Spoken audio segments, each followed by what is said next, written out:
Olá, minhas queridas, meus queridos, que bom estar com você mais uma vez aqui com o Consciência Paranormal, que acontece dentro do Instituto Ivan Martins, falando de espiritualidade, falando de paranormalidade, de amor, quebra de contratos e, sobretudo, falando da vida, né? Da vida da qual todos nós fazemos parte.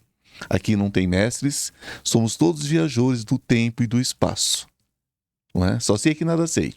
E nesse nada saber, a gente vai aprendendo todo dia um pouquinho e desaprendendo aquilo que não vale mais nada. Porque a vida não é só sobre aprender, é sobre desaprender também.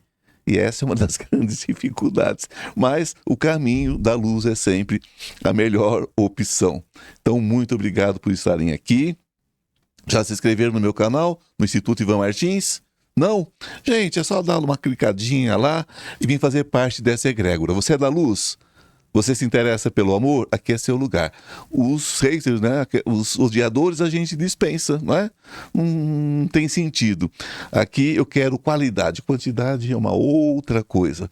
Mas se inscreva, convida seus familiares, todos aqueles que querem fazer parte da luz. Semeadores de luz. Esse é o nosso destino. Essa é a nossa obrigação nesse momento, nesse universo ou nesses universos, enfim. Sejam bem-vindos. E eu trago hoje, gente, uma convidada muito querida. Ela é brasileira, francesa e suíça de origem japonesa. Oi? Que mistura é essa de feijoada, escargot, chocolate e sushi? Adorei. Muito bom! Eu gosto de tudo isso. Misturar deve ficar bom também. Vamos brincar, né? Que a vida tem que ter alegria. Ela é formada em naturopatia pela escola Senato de Paris, com ênfase em homeopatia. Ela é terapeuta certificada, optimal EFT pelo Centro Gary Craig. Gente, sem óculos fica uma benção, não fica? Ela é formada em psicologia também pela Universidade de Paris 8, em Saint-Denis, França. É autora dos livros O GPS Espiritual, em 2012, e O Fim do Karma, em 2017. Gente, muita coisa para conversar. Seja muito bem-vinda, Meire Yamaguchi. É um grande prazer estar aqui hoje com você, que bom estar querido. Com você. Muito obrigada por esse convite, querido Ivan. Muito obrigada. Bem-vindos a todos aqui nesse bate-papo, que eu espero que vai ser muito legal. Adorei a tua definição. Vamos catar isso para mim. Nós vamos nos divertir bastante hoje, falando de um assunto tão especial, né? Espiritualidade. Apesar de toda essa bagunça, né, dessa feira livre que virou o mundo da espiritualidade, ainda vale a pena falar sobre, ainda vale a pena a gente trocar, porque mesmo essas pessoas não têm intenção de fazerem dessa forma, né? Só não sabem fazer diferente, né? Não é, eu acho que a gente tem que perceber bem, assim, que estamos adentrando um mundo muito novo, né? Apesar da espiritualidade, as pessoas já falarem, mas a gente está saindo da religião para a espiritualidade. É uma coisa assim que agora chegou às massas, né? As pessoas, que seja com a internet, seja com o YouTube, todas essas coisas. Então, tá vindo uma avalanche de informação. O universo inteiro que está chegando para as pessoas, né? Na época dos anos 70, a gente falava já de OVNIs e tudo, e agora a gente já fala diretamente dos arcturianos, dos pleiadianos, já estamos lá dentro, né? Fazendo essas viagens. Eu acho isso assim, realmente faz parte desse grande despertar que está acontecendo, e as pessoas vão ser despertas em todas as suas áreas de luz e sombra. Sim. E é essa oportunidade, então, do autoconhecimento, porque a única saída para tudo isso vai ser o autoconhecimento. Até mesmo esses tropeços, né? Claro, isso faz parte, a gente tem que conhecer todos os limites, né? Todas as fronteiras do nosso ser, para a gente conseguir encontrar o nosso verdadeiro ser que está no centro. Mesmo porque, se você não tem consciência do que diz, cale-se, né? É uma boa medida a gente ficar com a boca fechada, né? Certezas, eu cada dia tenho menos. Você também? Total. Quanto mais velho eu fico, menos certezas eu tenho, né? Mas a gente tem aquela base, né? Eu acredito que a gente pode se sentir cada vez mais alinhado, né? Alinhado. Aí para perceber que no final, certeza, quem tem é ego e o ego ele não sabe de nada. Ele só tem acesso a tão pouca informação. Você sabe que o ego ele tem acesso a 0,00005% da realidade. E ele acha que com isso ele tem que saber tudo. Né? Quando eu vejo a capacidade do ego e as certezas que o pessoal vê, assim, gente, por favor, né? Eu vejo a vida não só como espiritualista, mas como artista. Então, eu digo assim, que se 1000 pessoas olharem essa imagem de Gaia, vão interpretar uma coisa vão diferente. interpretar de uma forma diferente. Porque vão estar em pontos diferentes. É a história lá do elefantinho, né? Do elefante, exato, cada não um tem toca como. uma coisa. Não tem como, cada um vai ver de uma forma, né? Então, certeza é complicado em relação a quê? De que ponto de vista, né? O que eu acho que é o mais importante de tudo isso é a pessoa, ela conseguir se alinhar com o seu ser superior. Eu acho que é o único ponto onde que a gente pode ter tranquilidade. Mas para chegar no ser superior, você tem que duvidar de todas as tuas crenças, de tudo aquilo que você sabe. Para poder chegar lá, você tem que se despojar totalmente do ego, né? Quando eu falo com Wagner Borges, eu trago muito ele aqui, gosto demais dele. E eu digo o seguinte, eu falo, Wagner, a gente tem que passar na peneira. Ele fala tudo. Tudo. Inclusive nós, eu falo exatamente, inclusive nós. Passa tudo na peneira, porque tem que ser o que faz sentido para você. Todas as tuas ideias. Tem uma frase do Jung que nascemos originais e morremos cópias. Sim. E o trabalho que eu faço é ajudar a pessoa a olhar toda a sua vida, todos os programas, todos os modelos que ela foi adquirindo, que ela foi se integrando e que acaba que ela sai completamente do seu eixo para viver os modelos que foram obrigados. E a coisa mais difícil é justamente isso que você falou, é desaprender. É a coisa mais difícil. Eu fui aluno de Pierre Vaz. Pierre Vaz. Sim, eu fui aluno dele em Brasília, na Unipaz. Né? E eu digo que... Ele era extremamente complexo. Eu digo que eu tive acesso a uma das melhores formações, né? Em questão de transpessoal, né? Dessa linha transpessoal. Que era uma linha até na época muito mal vista, né? Pela própria psicologia e tal. E hoje a gente sabe que se provou extremamente eficaz, né? Em vários aspectos. Ele chegou num ponto onde a psicologia não chegava, né? Exatamente. Porque se você vai pegar a questão da psicologia pura mesmo, ela é totalmente... Ela é o quê? Ela é freudiana. É freudiana. Baseada em muito preconceito, né? Muito preconceito, né? Como a própria psiquiatria, enfim. Então a gente tinha que quebrar alguns paradigmas, né? Digo, eu amo Freud, mas só que apareceu, né? Apareceu Jung na minha vida, então a gente lamenta. O que eu faço, eu vou no espírito e aí eu procuro encontrar informações no mundo material que organize essas informações ou as experiências que eu tenho no espírito. Sim, acho que essa é a base. Bom, fim dos karmas é uma das coisas que você, né? Que você tem falado muito esses anos todos, que você prega, você ensina, né? Dentro desse ato de lembrar, porque a gente não ensina ninguém, né, Mary? A gente no máximo faz lembrar, né?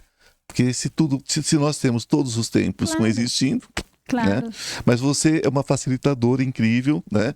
Que tem levado esse trabalho. Mas enfim, causa e efeito. A base do karma é causa e efeito. Eu vejo 3 leis no karma.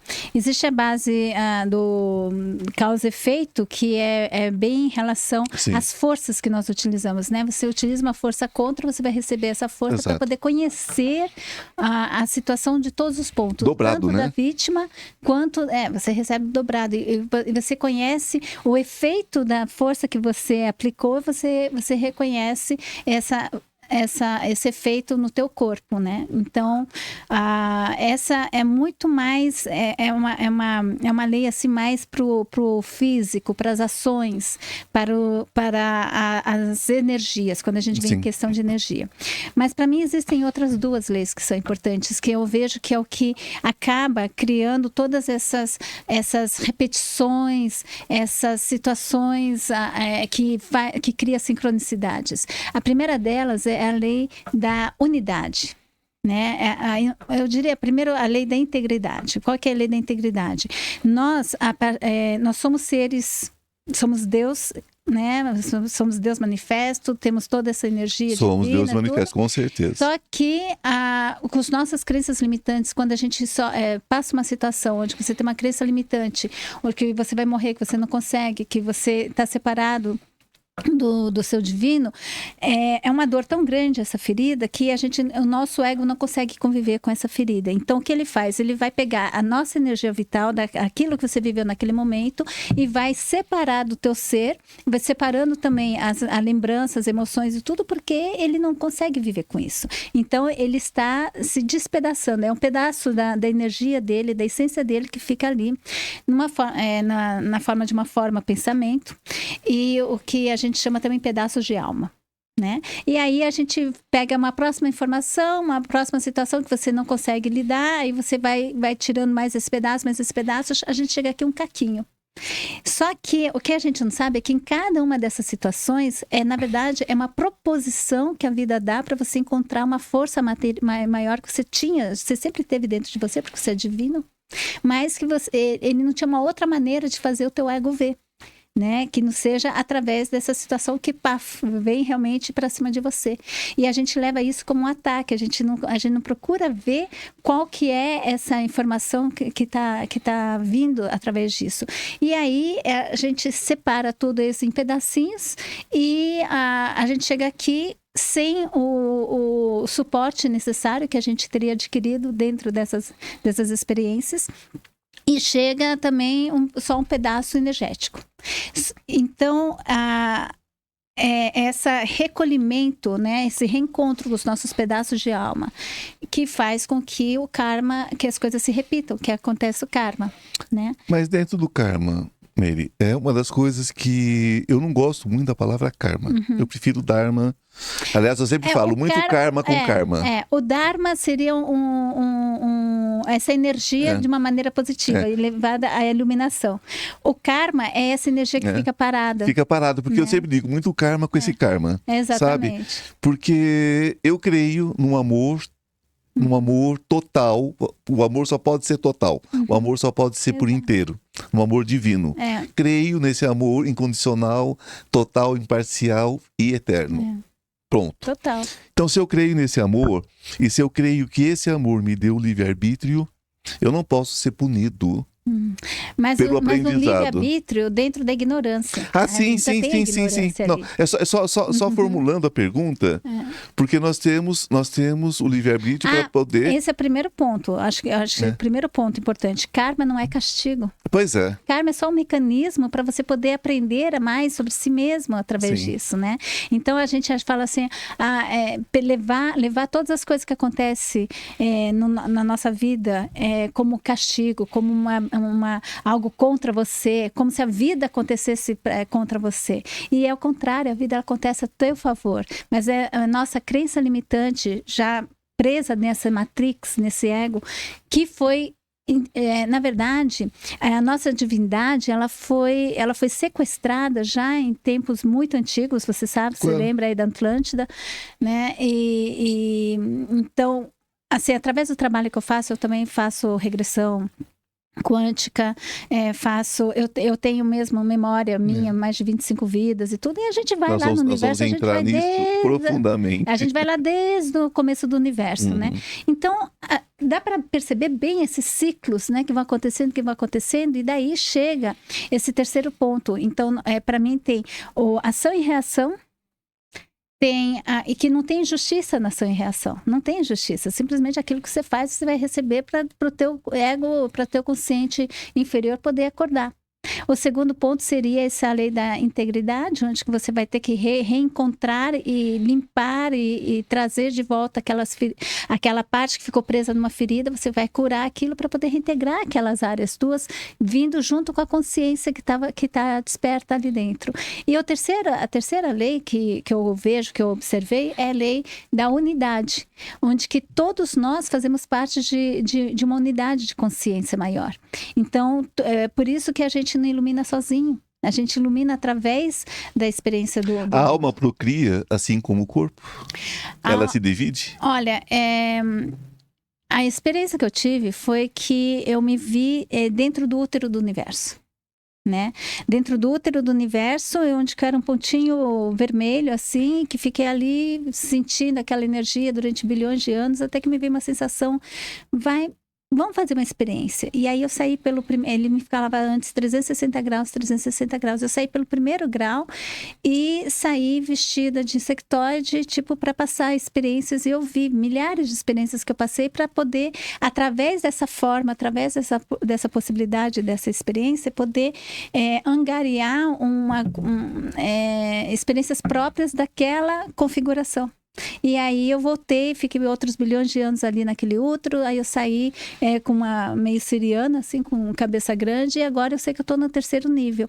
Mas eu já entrei em contato com níveis, assim, bem mais avançados, que eu não sei se era o 50º, ou 200, ou 300 graus, mas eu já vi também um ser do futuro, na forma de um ser extraterrestre, se integrando.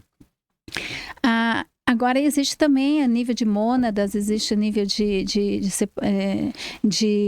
grupos energéticos, né? Tipo, veio a original, aí se separou em mônadas, e aí cada mônada vai lá também para aprender certas qualidades divinas, né? Através da sua experiência. Mas isso, para mim, não faz muita... Eu sempre questionei isso. Uhum. Já estive com muitos ocultistas, muitos espiritualistas. Nós somos uma egrégora grande, né? E eu sempre questionei porque o corpo ele se divide porque é uma máquina biológica. Uhum. A gente separa às vezes o espiritual do material. Uhum. Eu só acho que o espiritual é um material menos denso. Claro, e total. ponto. Uhum. Né? Essa luz chega a um ponto em que ela se expande ao ponto de criar novas matrizes, novas cópias de si mesmo. Nós temos várias vidas paralelas, né, que acontecem. Várias vidas, porque o nosso ser divino, a nossa essência, ela é tão grande, tão vasta, que não entra só dentro dessa configuração que nós temos. Né? Se entrasse toda a energia, a gente explodia, a gente não tem nem condições, nesse corpo físico, não tem nem condição de ancorar uma tamanha energia. Né? Eu tive uma experiência que eu achei bem interessante, eu estava fazendo hipnose numa mulher, e ela começou assim, o rosto dela começou a mexer inteiro, todos os músculos do rosto dela, assim, parecia que tinha vermezinhos em volta, assim, do rosto, tudo, e ela falava, nossa, é isso, eles estão colocando fios na minha cabeça, estão colocando fios elétricos na minha cabeça, e eu estava desesperada vendo aquilo, né, tava eu e mais 2 amigas, e essa pessoa fazendo hipnose. E aquela cara lá mexendo e tudo, e ela falando que eles tinham colocado fios, que estava aumentando energia e tudo. E aí ela começou a falar assim, entendi. Depois de alguns minutos foi diminuindo tudo, a gente fez hipnose, aí no final a gente perguntei para o ser superior dela o que foi aquilo.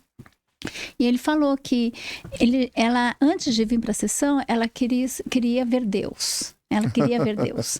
E aí eles tiveram que colocar um aparelho nela, tipo elétrico, alguma coisa assim, para poder aumentar o nível de vibração dela, o suficiente para que ela pudesse ver um pontinho lá, né, dessa energia, porque senão ela iria explodir.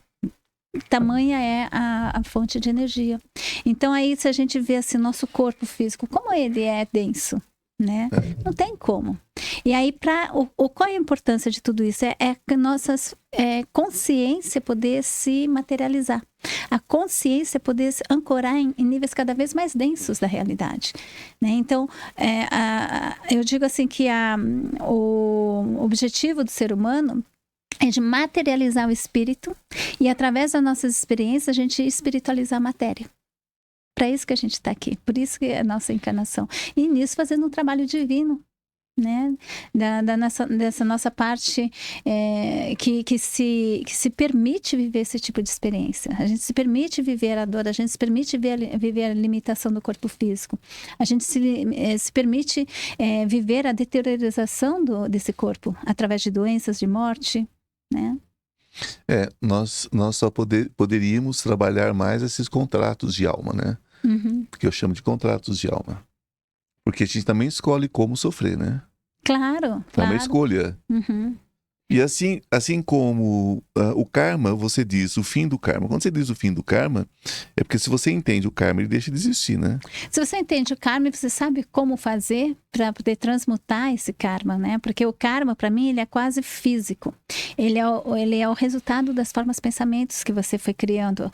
Cada vez que você tem um pensamento, esse pensamento, ele capta uma parte da tua energia, né? Que seja um fóton, mas ele capta uma parte da tua energia e ele é eterno, ele fica preso, cristalizado nisso. E é o conjunto todos os pensamentos, essas crenças limitantes, desse pensamento não alinhado com o teu divino, é que vai materializando, vai acumulando essa energia. E pelo que me foi mostrado, em volta da Terra está o resultado de todas as formas de pensamentos criadas desde o início dos tempos até hoje de uma maneira ignorante. Né? É simplesmente o resultado dos nossos pensamentos ignorantes. Quando você tem pensamento de preconceito, quando você tem pensamento de limitação, qualquer tipo de coisa assim, racismo. Você está capturando, sequestrando aquela denso, energia. Né? Deixando você está ficando cada vez mais denso. O que é essa densidade? Você está criando uma matéria que é o que a gente chama de forma pensamento. E essas formas pensamentos, elas são um molde para a materialização.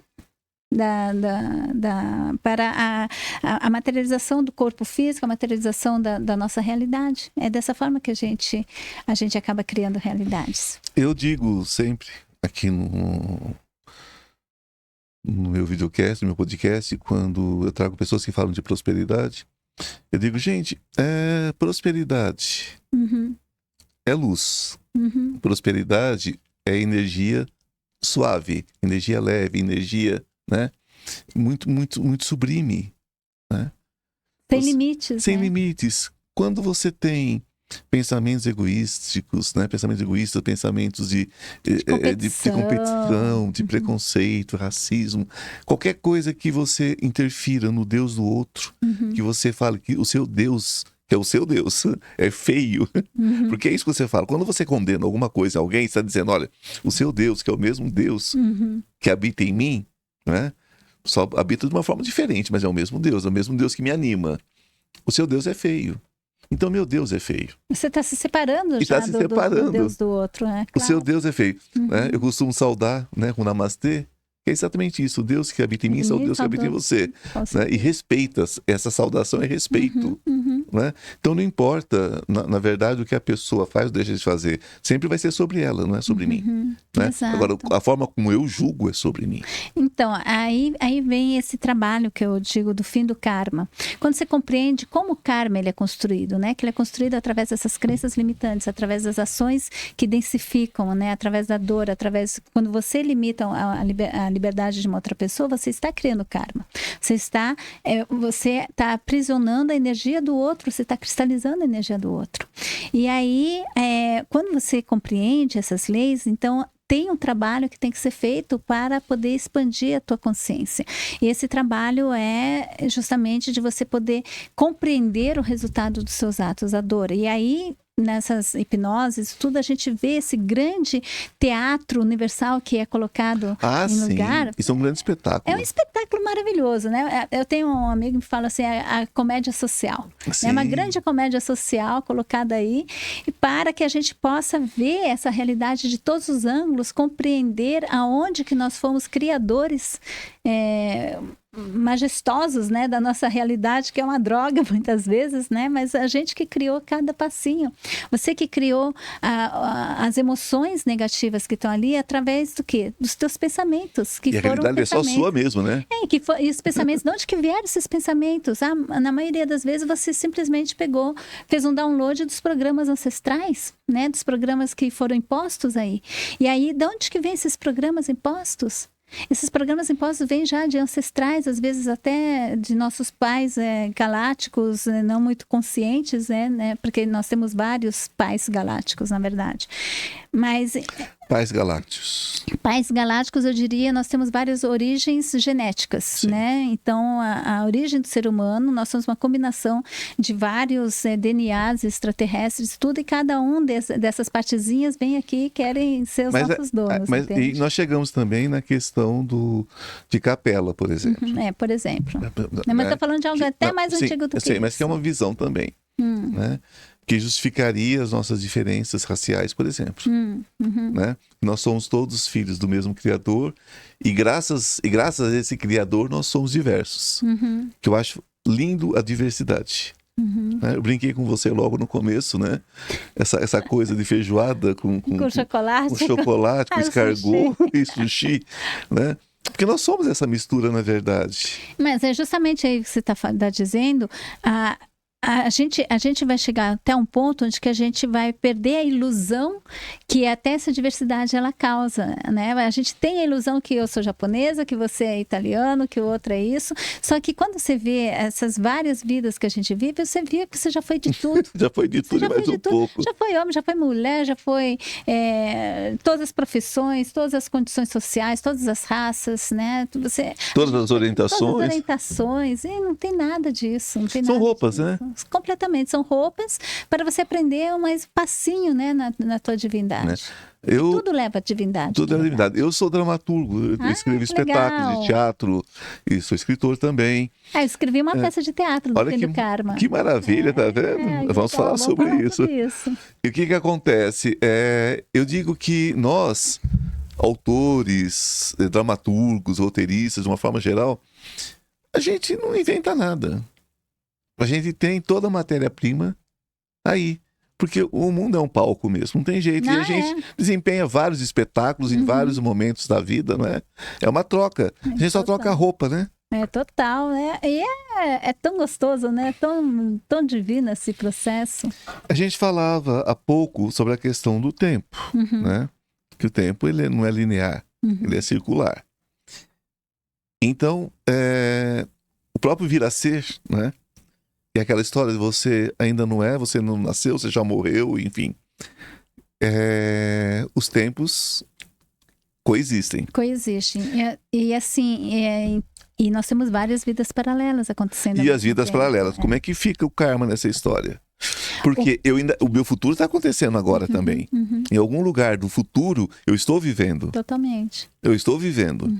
Não é? E é interessante, às vezes, um ser, um anjo que você sente perto de você, é você do futuro, que está ali ajudando você mesmo. Isso eu acho incrível. E também tem um outro caso, aconteceu até hoje, foi bem interessante. Eu estava lá com uma paciente com muita dor, mas ela tinha uma dor assim, ela se sentia empalada. Uma dor assim terrível. Aí a gente começou a entrar dentro dessas imagens e aí veio imagens de tortura na época medieval, veio imagens de tortura assim até antes. Ela sentiu até que era numa época anterior da história da humanidade e aí ela percebeu assim que ela tinha participado. A gente foi indo como a gente fala em francês, de fila na guia, né, de fio com agulha assim, ponto por ponto. A gente chegou lá num ponto onde ela se viu participando na construção de um aparelho que utilizava do sofrimento humano para poder se alimentar. Né? E aí ela sentiu ela sentiu uma energia extremamente negativa de tudo aquilo que ela já tinha produzido que estava numa linha de tempo diferente. E aí a gente entrou pela linha do tempo. Né, por essa linha de tempo, o que está acontecendo, essa abertura de portais que está acontecendo agora e que a gente está tomando consciência tanto de vidas passadas como de vidas paralelas, é uma coisa que não existia tanto antes. As pessoas podiam até ter ideia, mas elas não tinham muita consciência. Então, hoje em dia, a gente está num momento de abertura consciente de vários portais, né? E as pessoas vão ficar meio maluquinhas, eu acho, sabe? Mas... Tá complicado já, né? Tá bem complicado. Por isso, qual é a diferença entre o que é o iniciado? O iniciado é aquele ser que consegue viajar por esses mundos, né? Por essas camadas de consciente. Que consegue fazer a diferença entre o que é sonho, o que é projeção, o que é a sua própria forma de pensamento, o que é o seu ser divino, né? O seu ser superior. Por quê? Porque ele se conhece, ele conhece o ser superior. Eu sou meu professor e meu aluno, então. Com certeza. Com certeza. E o interessante é a gente estar consciente de todas essas informações, né? À medida que vai acontecendo. E hoje em dia, eu acho assim bem engraçado. Uma vez eu vi, eu te falei do Marluz, né? E aí eu achei bem engraçado que a gente estava lá na casa e ele começou a ouvir e ele falava assim, porta, fechadura. E ele ia olhando todas as fechaduras. Fechadura? Mas como assim? E aí ele chegou e parou assim, entendi. Aí ele saiu, né, da casa e lá numa montanha tinha aberto uma clareira assim na montanha, não tinha realmente antes, no formato de uma fechadura, inclusive com a imagem dele assim olhando, né, a gente. E aí eu perguntei para ele que voz era essa? Ele disse assim, era a minha própria voz, era o meu guia, que sou eu, falando comigo, com o meu consciente inferior aqui. Né? Então você começa a criar essa clareza, assim, você entra é um processo de autodescoberta. Então, assim, todo o trabalho que nós temos que ter é pegar o nosso ego, o nosso consciente inferior com carinho e começar a desvendar todos esses programas que ele comprou, que ele integrou de uma maneira totalmente inconsciente e curando as feridas emocionais e curando os traumas. Então, isso é possível hoje em dia. Existem várias técnicas, mas eu utilizo a técnica da EFT, que é Emotional Freedom Techniques, uma acupuntura emocional com os dedos, e você pode acabar com uma fobia em menos de 3 minutos. Mas tem uma questão aí. Quando eu termino uma caminhada, que eu chego a algum ponto, os meus pés, eles não se confortam com a chegada, eles vão sentir a dor do caminho, não tem como. Mas se eu chego num ponto do tempo, nesse ciclo, né, e que tá tudo bem, eu evoluí, já tô numa condição de um ser sensonado e papapá, ok. Por que eu continuo, né, numa condição às vezes brutal na linha do tempo? Mas é justamente por causa disso, porque você tem vários raios, né? Cada um, todos esses raios. E tem que cicatrizando todos eles até que todos eles se tornem. E a gente vai fazendo isso justamente em espiral, em círculo. O que um faz colabora com a elevação de todos os outros. Aí o que esse faz colabora. E o que o outro vai explorar de novas sombras também vai ajuntar nesse que é o nosso trabalho. Aprendizado diário. Total. É assim que vem aquela voz que diz assim, não faça. Né? Você pergunta assim, eu vou fazer tal coisa. Nossa intuição. Não faça.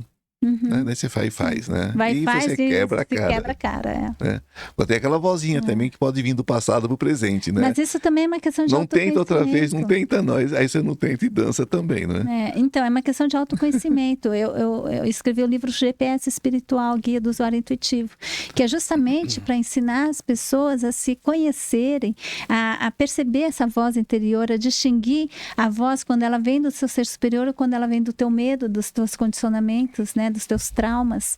Então, sempre quando vem aquela coisa assim, limpa. E aí eu falo assim, quando você ouve isso, limpa todos os nítido, preconceitos, né? Limpa todas as tuas ideias, limpa todas as tuas os teus raciocínios e tudo, faz esse silêncio interno, faz a pergunta outra vez e deixa vir a primeira resposta. Mas isso que é o ponto principal, que as pessoas sempre não estão prontas, é que quando você entra nesse processo de trabalhar realmente através do teu eu superior, ouvindo e seguindo, você tem que seguir o que a voz te diz, não importa o que seja. Mas a gente tem que chegar nesse ponto de lealdade com a tua essência. Porque se você só quer receber informações que é bom pro teu ego, né? Que vai valorizar o teu ego. Isso é o que vale hoje, né? Isso é o que vale hoje. Isso é o que vale hoje. As pessoas estão criando monstros dentro de si mesmas, né? Porque não tem outro lugar para você criá-los, né? Você não pode criar monstros nos outros. Você cria em você. Você cria em você, na sua realidade, né? No seu mundo. Mas é por causa do ego, né? É tudo sobre eu preciso, eu quero, eu sou, né? E eu vejo tantas pessoas com esse eu sou. Gente, o que tem muita força. Se você começa a dizer que já não é. Por isso que no curso Avatares da Cura que eu dou, o primeiro curso, a primeira aula é tornar-se terapeuta de si mesmo. Então, o que é necessário para você se tornar um verdadeiro terapeuta de si mesmo? Honestidade consigo mesmo. Você aceitar a realidade dos teus sentimentos, não importa quais são. Né? Você aprender a ser detetive de si mesmo.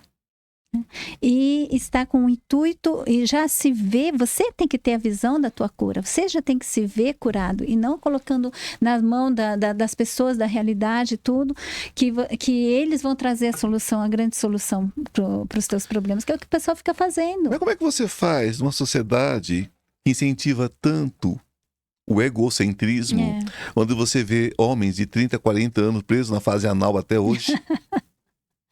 Com certeza. Explica a fase anal, doutora, porque senão vai ficar assim meio complicada. Ah, meu Deus do céu, é a fase lá do cocôzinho, que a pessoa tá ali olhando, fica olhando. A pessoa nega até o próprio cocôzinho. Fica lá brincando, né? Porque quando você leva a criança no veterinário, quer dizer, no pediatra, que eu chamo pediatra de veterinário, porque assim como o veterinário, ele não sabe o que está acontecendo, né? A primeira coisa que a criança faz é segurar a fraldinha, né? Mas não é porque ela tá com medo que fez cocô, não. Ela não quer que você pegue o cocô dela. É diferente, né? É o ego. Ela leva o cocô como uma parte dela. A parte dela. Aí as pessoas levam as dores delas como uma parte dela. Então eu acho que tem muita gente carregando as merdas da vida como sendo ela. Exato. Aos 40 anos são presos nessa fase. Eu sou depressivo, eu sou isso, eu sou aquilo. As pessoas já se definem, né, na sua dor, já se definem no seu papel de vítima, tudo. Aí, para isso, a importância de conhecer os autossabotadores, né? Nós temos, os autossabotadores são esquemas que o nosso ego cria para poder viver nesse mundo, nessa visão limitada que ele tem do mundo. Então ele tem uma visão que o mundo é competição, ele tem uma visão que o amor que eles vão receber vem do mundo. Então eles, com essas visões muito limitadas, eles criam uma estratégia para conseguir viver nisso, essa estratégia que a gente chama de autossabotador. Porque essas estratégias do ponto de vista de uma criança, geralmente, né, de uma criança de 4, 5 anos. Por isso que eu estou brincando, o menos, fica na parte anal, né? Fica preso na fase anal. Total. E aí, do alto da sabedoria de 3, 4 anos de idade, você cria já essa estratégia que eu vou receber o amor se eu for vítima, se eu ficar doente, eu vou receber o amor se eu controlar tudo, eu vou receber o amor se eu fizer, e as pessoas elas vão me parabenizar por isso. E aí ela cria todos esses sabotadores internos. Eu preciso ser aceito. Eu preciso ser aceito. E aí elas ficam presas dentro desses sabotadores que no final acabam trabalhando contra elas, porque segura as pessoas dentro de modelos específicos que se ela não for tudo isso, ela não consegue viver, e aí você não vive nunca a tua luz, você nunca vai viver a tua essência dessa forma. Eu brinquei num podcast esses dias, no seguinte, falei assim, eu não nasci não, eu estreiei. Que lindo, adorei. Sabe? Porque eu acho que a vida é uma estreia. Eu acho que a vida é uma estreia. E eu me acho muito interessante. Eu gosto muito de mim. Claro, isso é autoestima, é uma das outras coisas. Eu me amo, eu me adoro, eu não consigo viver sem mim. A gente tem admiração pelo projeto que a gente se propôs a viver aqui nessa vida, né? Imagina, Deus me deu uma oportunidade de uma encarnação, né? Dessa encarnação maravilhosa, eu tô aqui encarnado, respirando, andando, sentindo o cheiro, porque isso só na carne. Isso só na matéria. Né? Erraticidade, sinto muito, gente, é só uma consciência. Né? Você quer um corpinho, você quer leite de rio e mel, não vai ter, não vai rolar.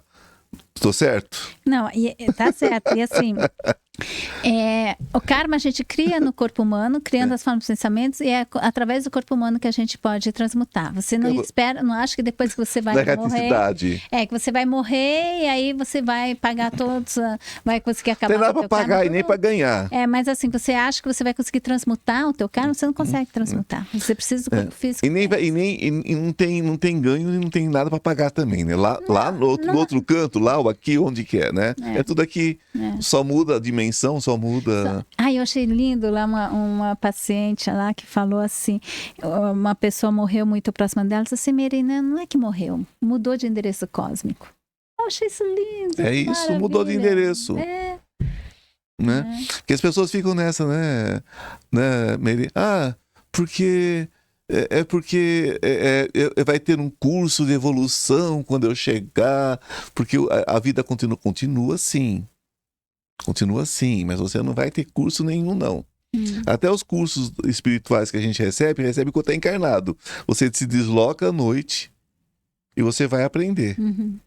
Você vai aprender. Você pode aprender dessa forma. Mas, assim, pelas minhas experiências, às vezes tem curso sim. Onde que a gente eu sei que eu fiquei depois desencarnado? 60 anos. Eu fiquei uns 60 anos numa universidade espiritual, aprendendo sobre física quântica e biologia. Eu falava assim, mas por que eu estou aprendendo isso? Diz assim, você vai precisar isso. A questão eu acho que não é necessariamente você aprender.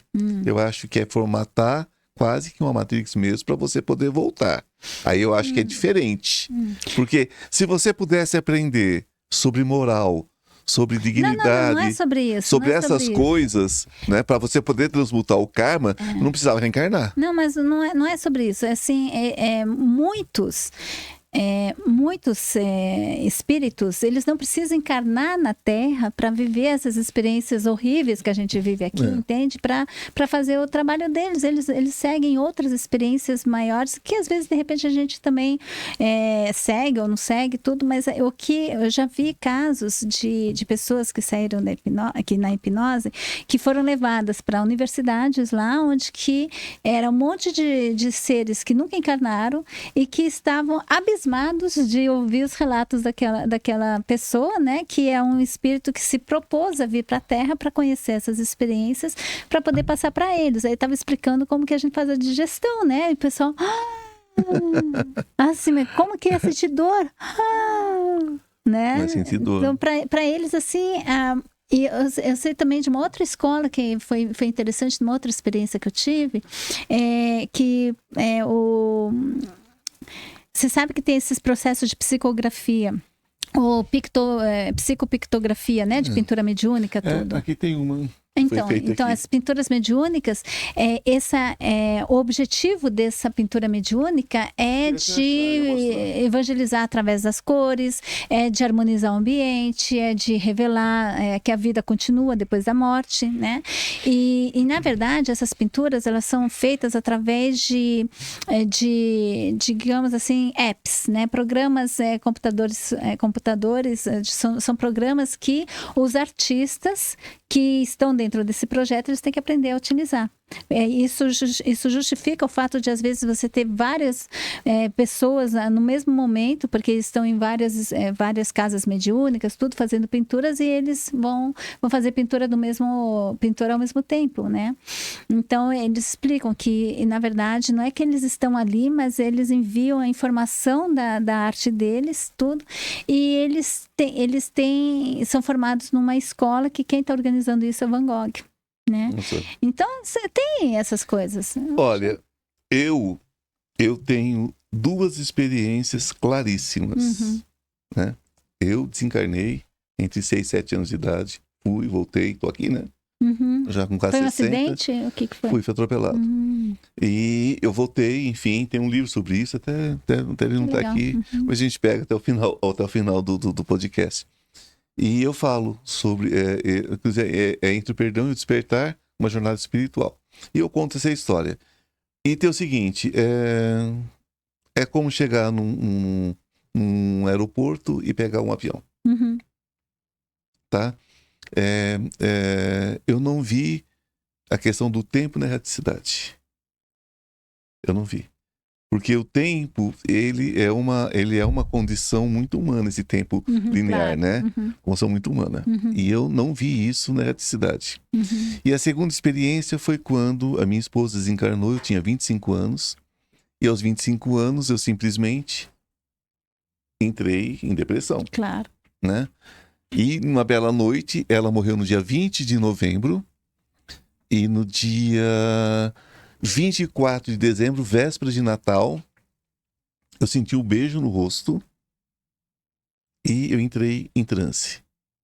Aí eu fui para um hospital, era um hospital, e ela estava deitada numa cama, que inclusive essa cama, ela é retratada num desses filmes espíritas, que a cama ela não tem base embaixo. Tem base embaixo. É. Aí eu perguntei, mas por que ela está aqui se tratando? Ela já não desencarnou? Eles me responderam o seguinte: sim, mas ela vai voltar. E nós estamos fazendo com que ela não volte já com a doença que ela trouxe, que foi um aneurisma. Então ela estava sendo curada. Né? E eu disse, mas quanto tempo ela vai ficar aqui? Ele falou, obrigado. Não, porque eu pedi para pegar o livro, que é esse aqui, ó. Uau! Entre o perdão e o despertar, o jornal espiritual. Borboleta azul é o símbolo do Marluz. É maravilhoso. E eu amo. Porque essa borboleta me foi dada como exemplo. Porque quando me falaram que eu tinha que voltar, eu falei, não quero voltar. Uma das coisas que eu acho que é sine qua non para todo mundo que vai, que não quer voltar. Porque a sensação é muito boa, né? Aí ele abriu a mão e tinha uma borboleta com a asa fechada, porque ela é escura do lado de fora. Eu falei, eu tô triste igual essa borboleta. Ele disse, mas por que tá triste? Ela abriu aquele azul lindo, né? Ele disse, a vida é isso, é do jeito que você coloca. Alguma coisa assim, eu fui lembrar isso com 21 anos de idade, com uma revoada da mesma borboleta. Nossa! Então, é meu símbolo, é tudo para mim. Então, dentro disso, eu não vi essa questão de curso, de formação, nada. Mas, voltando ao que você falava sobre o tempo, espaço, vidas paralelas, vidas simultâneas, vamos lá. Esse aprendizado que você se refere da escola não pode ser simplesmente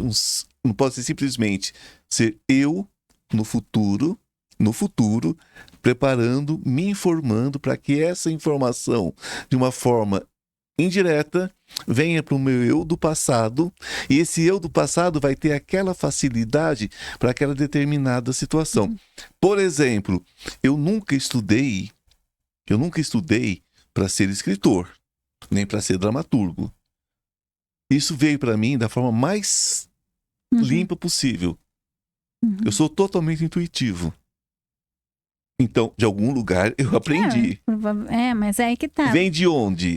Vem da raticidade ou vem de uma outra vida? Pode vir de uma outra vida, pode vir do teu ser do futuro, pode vir de um coletivo, de uma escola, né? Eu acho que tem todas as origens. No final, tudo isso está preso dentro desse grande computador quântico que pega as informações de todos os seres do universo inteiro e que coloca, porque nada que acontece, não importa se é com você, se é com outro, se é numa outra vida, tudo faz um sentido completo. É o todo. No final, é o todo. Né? Então, somos nós que temos que separar, somos nós que temos que ter origem, as nossas certezas, né? De que é dessa maneira, e na verdade nada é. No final, se você for penetrar em tudo, é só bits de informação. Tudo é bits de informação e não tem diferenciação nisso. Sim, Meire. Estamos todos ligados à mesma fonte, isso. E assim, eu achei muito interessante, já na hipnose, quando a gente fala assim, eu peço para que os guias, anjos, família cósmica da pessoa, família cósmica da alma, o seu ser superior e o seu ser do futuro, na forma de um mestre ascensionado, para vir aqui e poder ajudar a pessoa. Então, a gente capta todos esses fractais, né, que estão aí, para poder auxiliar a pessoa nesse caminho de autodescoberta. Então, de certa forma, nós continuamos aprendendo aqui e agora. Mas quem continua a aprender? Essa nossa parte tão limitada que é o nosso cérebro, que é o nosso ego inferior. Né? Então, tem uma imagem assim, que é bem interessante, é como se fosse assim, tivesse uma linha, uma pequena gotinha assim e uma linha. Tudo embaixo é a materialidade, tudo em cima é a espiritualidade, né? A vida desencarnada e tudo que não é matéria. E esse pontinho aqui, essa gotinha, é o que a gente consegue captar da consciência total aqui dentro dessa matéria. Né? Por isso que é tão importante a gente poder, e a gente está tomando consciência cada vez mais de todas essas vidas paralelas, todos esses, onde que a nossa energia ela tá voando, ela tá presa.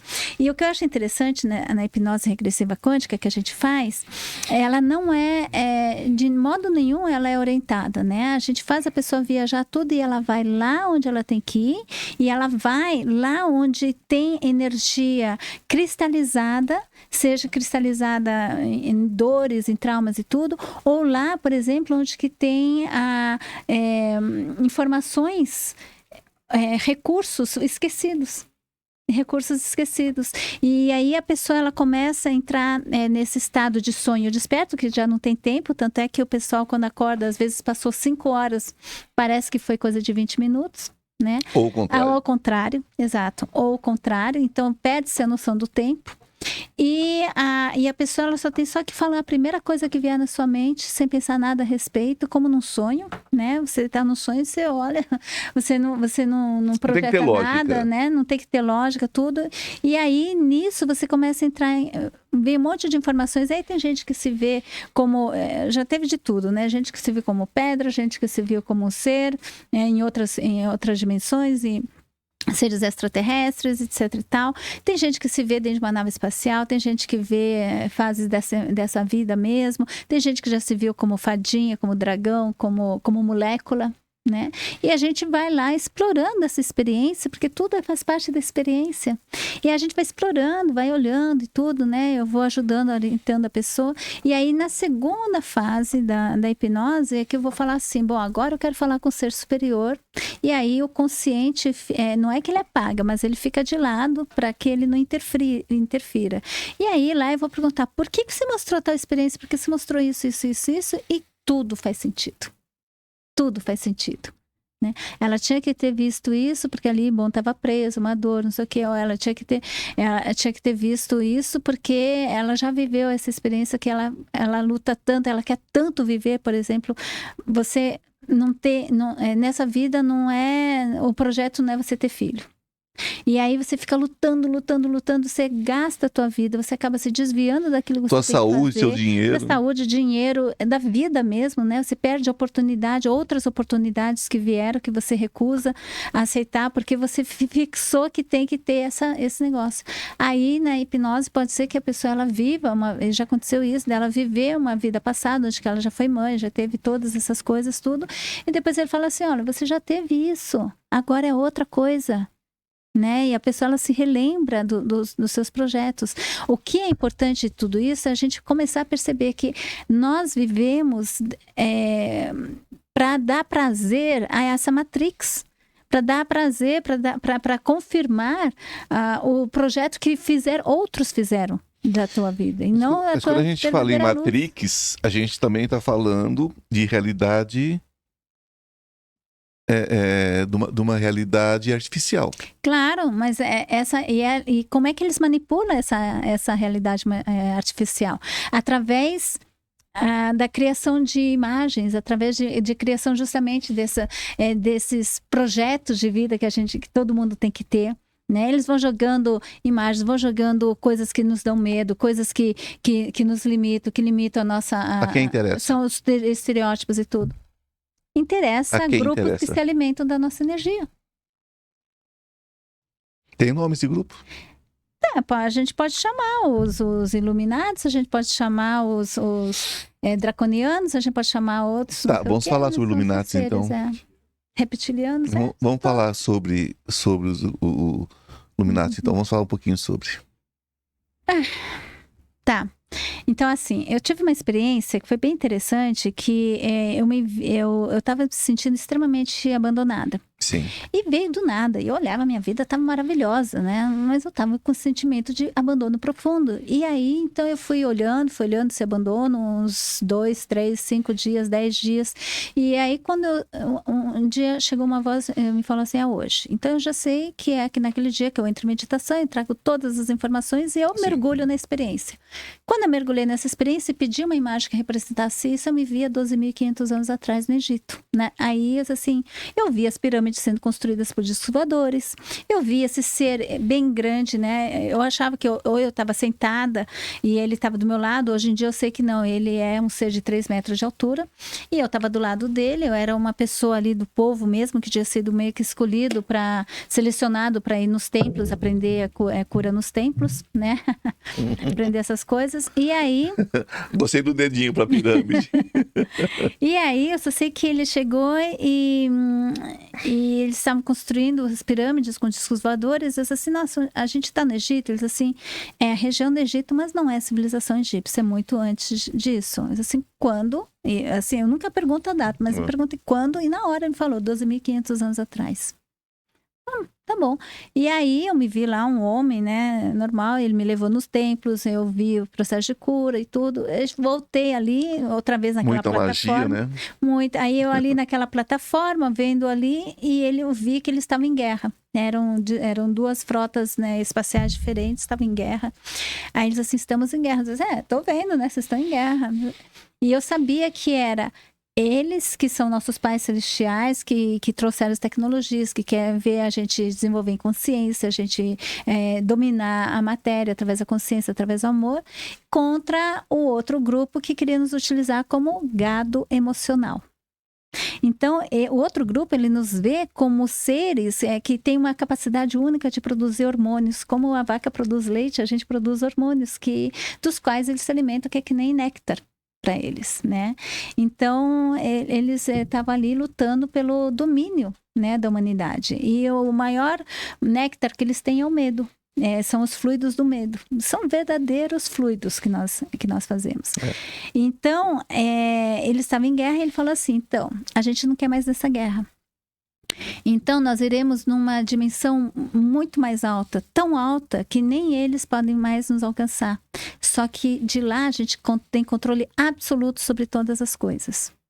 Aí ele diz assim, só que tem uma coisa, vocês também não vão mais poder nos ver, mas vocês têm que ter certeza absoluta que estaremos sempre com vocês. E nisso ele sumiu, e foi daí que veio esse meu sentimento de abandono. Eu chorei umas 2 horas, assim, desesperada, como se tivesse perdido pai e mãe. E aí eles, eu vi assim que eu morri, fui descendo de consciência, esquecendo, depois recordando, cheguei aqui nessa vida, e eles falaram assim, agora você está preparada para nos ver outra vez, né? E a gente está, convenhamos, num momento de enorme despertar, Nossa.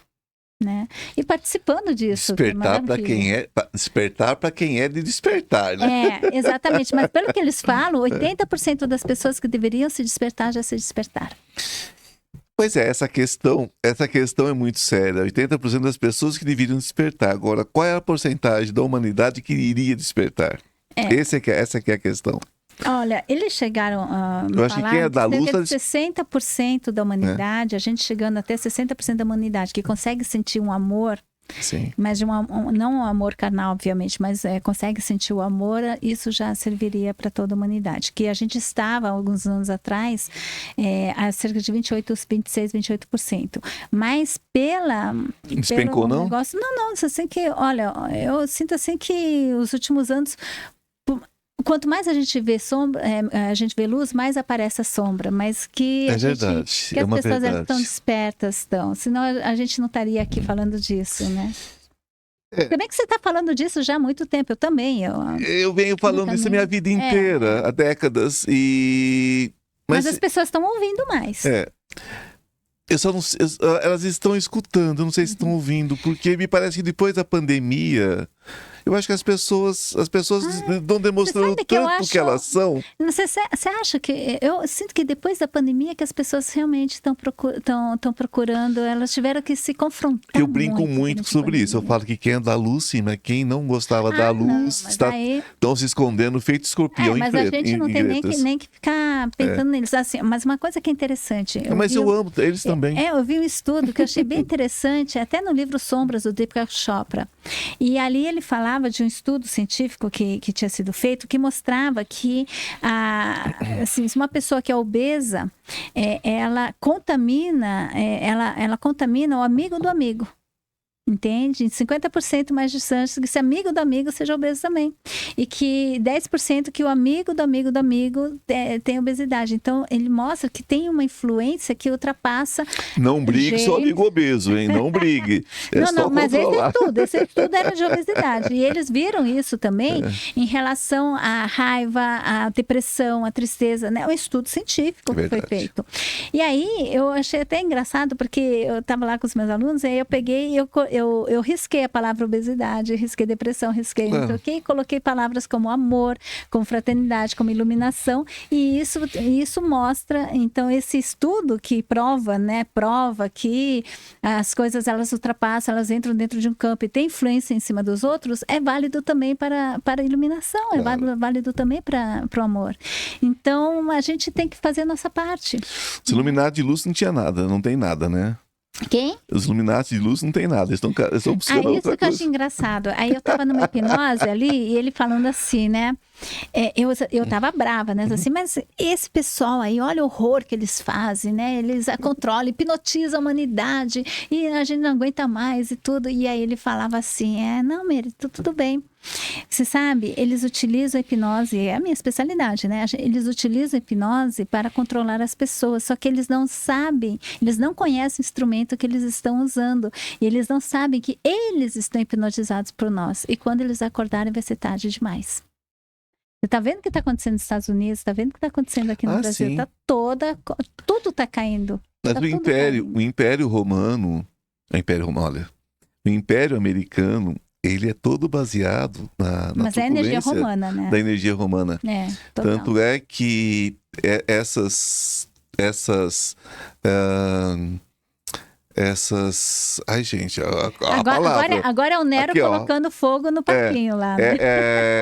Essas colunas que eu tenho aqui representam a Grécia Antiga, né? E é um templo espacial. Claro. Mas os Estados Unidos, eles usam muito essas colunas para representar mesmo o poder de Roma. Né? Isso é tipo arquitetura mesmo direcionada espiritual. E nós espiritualistas esperamos a queda americana há muito tempo. Eu amo todas as pessoas. Eu vou muito aos Estados Unidos, sou muito bem recebido. Amo a cultura americana, entre aspas, né? A cultura de guerra, não, né? Mas o resto eu respeito muito. Tenho nada contra, só tenho a favor. Mas nós sabemos que tem que ter o declínio. É que o Deep State pegou pesado, né, ali. Com toda a cultura tem que ter o declínio. E eles estão em franco declínio. Então, isso que é interessante. Mas assim que, num certo momento... Porque eu sempre me perguntei, né, porque eu asiática, japonesa, nasci aqui no Brasil, né? Isso para mim sempre foi um tema. E aí eles me mostraram assim que, num certo momento, a humanidade, ela tinha duas missões, né? De desenvolver a matéria e a espiritualidade. Então, num certo momento, houve esse split, essa separação, e foi dada a missão para o Ocidente de desenvolver a matéria até o seu máximo, e o Oriente desenvolver a espiritualidade até o máximo. E aí agora a gente está unindo, né? Por isso que tem tantos asiáticos nascendo no Ocidente e tantos ocidentes nascendo como lama, né? No budismo ou na Ásia. E essa febre, né? Pelas coisas asiáticas. Então, o que está acontecendo agora é que é essa grande união. Então, tudo aquilo que está nos extremos vai cair. Não tem como, né? Extremos. Não tem como. Sem contar o que vai sumir, né? Porque as águas devem tomar conta, né? As águas devem tomar conta. Pelo que o Chico fala, né? Do litoral todo. Não, mas Chico é o concurso, né? Não tem nem o que... Chico é maravilhoso. Para mim, é o maior de todos os espiritualistas. Mas foi o Chico que mandou escrever o livro O Fim do Karma. Né? Foi o Chico. Pois então nós temos uma história em comum. Foi ele que mandou escrever? Não, porque eu estive com o Chico já no finalzinho da vida dele. Nossa. E eu abracei, que ele recebia as pessoas assim, não importasse quantos tivesse, ele conversava um por um, perguntava o nome, é assim que ele fazia. E aí ele disse: eu estou terminando minha missão. Você sabe que você está no começo da sua. Uau. Foi desse que ele falou, né? Aí ele piscou, riu, porque ele era muito brincalhão, né? Ele falou assim: eu sei que já tem tempo que você tá nela. E brincou ainda comigo, foi assim. E eu recentemente recebi uma pessoa na TV, na Astral, onde eu faço o programa de TV, e ele é um ator que faz Chico no teatro. E ele trouxe o óculos e a boina do Chico. E eu coloquei os dois. Então eu vi mais ou menos do jeito que Chico olhava pelo óculos. Foi muito, muito emocionante para mim. eu tenho um carinho imenso, né? Uhum. Não tem outro para se igualar, não tem. Fala esse, fala aquele, respeito alguns que estão por aí, mas ele, para mim, eu concluo em tudo. Ele é né? maravilhoso. E o que ele fez foi uma profecia, né? Mas você sabe que essa profecia, ela também transita em outras espiritualidades, né? Porque é como se é a Terra dizendo assim, olha, é Gaia dizendo assim, peraí, né? Vocês são só... Eu brinco muito com Um pozinho no com universo. Suzy Maria, né? Ó, vocês são as pulguinhas, eu vou coçar vocês. Né? Eu ri muito com o Suzy aqui. Eu vou coçar vocês, vou jogar vocês no chão, né? E é isso, né? Então uma hora esse mar vai subir mesmo e vai levar muita assim, coisa. você acha que você é muito pequenininho para fazer a diferença? É porque você nunca dormiu com pernilongo. Exatamente. Ou pior, né? Ou o pium, né? Que é pior que o pernilongo ainda. Oi! Pium é mosquitinho. Pium é um mosquitinho que tem no norte do país. Como que a gente chama isso? Um mosquito espoleta, alguma coisa assim? E esse pium é o seguinte, ele pica, depois ele vai comendo em volta, vai dando aquela infecçãozinha. É terrível, fica desse tamanho, né? Então o pium. E ele é menor que o pólvora, né? Ele é menor. Ele é terrível. Mas enfim. Tem cada bicho, né? Tem, porque nós estamos emprestados aqui, né? Nós somos hospedeiros, porque isso aqui é um veículo, né? Total. Como disse uma querida esses dias, ela disse o seguinte, somos uma nave de carne, é isso que nós somos. Com certeza. Uma nave biológica, né? E fica o espírito aqui olhando tudo com estranhamento, né? E com capacidades incríveis, né? E justamente é esse corpo físico que é essa máquina de transmutação do karma, né? E aí, para estudar, para escrever esse livro, é pena que eu não trouxe, né? Pois é, né? Esqueça, eu sou terrível mesmo, mas de qualquer maneira, eu vou mandar para você. Mas esse livro, O Fim do Karma, ele é baseado nos estudos feitos sobre o Santo Sudário de Torino e sobre o corpo arco-íris. E também toda essa parte de psiconeuroimunologia. Fala muito sobre isso. Por favor, deslanche esse assunto. Deslancha, né? Então é assim. Existe um fenômeno conhecido no budismo tibetano, que é o despertar do corpo arco-íris. Então, quando as pessoas assim que são muito já espiritualizadas, né, lamas famosos e yogis e tudo, quando eles morrem lá no budismo tibetano, eles são colocados dentro de uma tenda, ninguém pode tocar, ninguém pode abrir ali, e durante 3, 4 dias para eles verem se vai haver algum fenômeno de transformação do corpo, provando que ele fez aquilo que ele pregou. Sim. Né? Porque quando você tem pensamentos negativos, você tem emoções negativas, você sabe que você vai ficar doente. Né? Então, pensamentos negativos, tudo ele degringola para degeneração do corpo. E aí, o que faz essas emoções de amor, de abundância, de vida, de alegria, de conexão com o autismo, de estados de samadhi? Isso daí ele te leva para o outro lado, em direção à eternidade. Há uma transformação, o que eles perceberam é que há uma transformação real do corpo físico. Então, eles verificaram 4 fenômenos, né? O primeiro fenômeno é o corpo incorrupto. E que tem tantos aí na Igreja Católica, em todos os locais entende esse negócio de corpo incorrupto. São corpos que eles se degradam numa velocidade muito menor do que a velocidade normal. Os monges ficam como papel, né? Por séculos, milênios, né? Ficam papel, ficam ali, e aí e tem os vários santos de Igreja Católica também, corpo incorrupto, né? Então, um deles seria isso, seria a transformação do corpo físico de uma maneira a ele não se degradar mais. O segundo fenômeno que eles observaram, e tem várias fotos disso, o corpo ele tem uma desmaterialização parcial.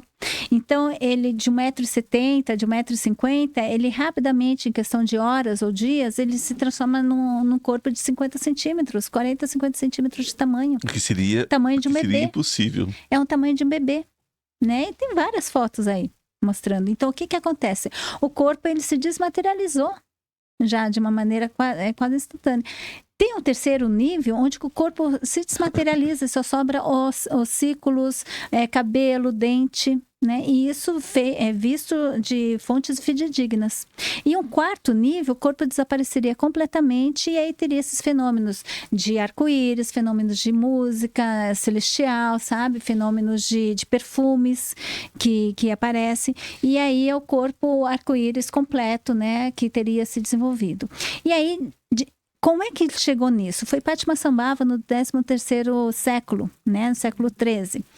E aí o Padmasambhava, ele ouviu histórias, né? Que passava ali na rota da seda, onde que existiam esses tipos de fenômeno. Então ele utilizou os conhecimentos em yoga e meditação para poder atingir de uma maneira consciente esses estados alterados de consciência e chegar nesses estados, porque ele chegou à conclusão que é através dessas emoções positivas, da influência das emoções positivas, que você chegaria a transformar o teu corpo.